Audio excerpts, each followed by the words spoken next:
i drugari.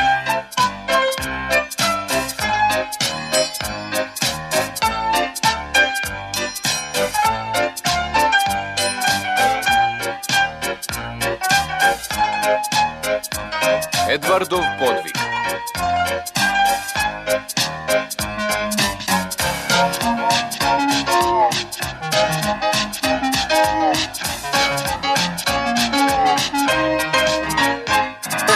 Autobus Berti je vozio posetioce u razgledanje ostrva Sodor.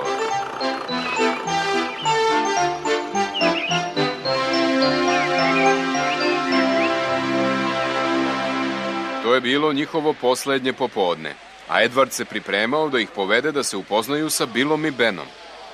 Bilo mu je naporno da pokrene teški voz. Vidite li kako se napreže?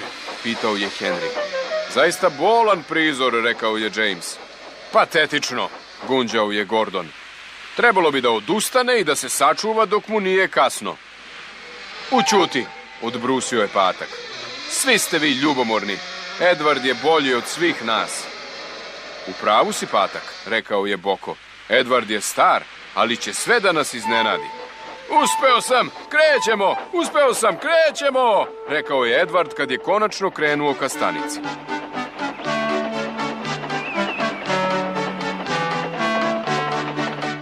Bill i Ben su bili ushićeni što vide posetioce. Voleli su da se slikaju. Kasnije su krenuli ka radionici u kojoj se pravila grnčarija.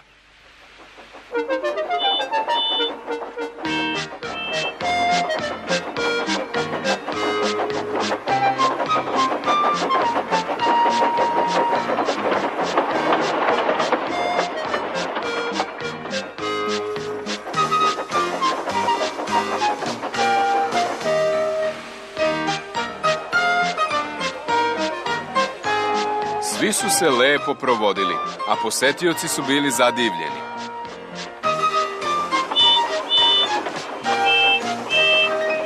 Kasnije je Edvard posetioce odvezao kući.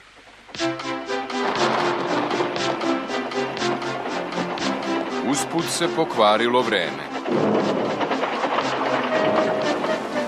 Vetar i kiša šamarali su Edvarda. Njegov uređaj za posipanje peska se pokvario, pa je ložač došao na čelo lokomotive i ručno ga posipao. Odjednom su Edvardu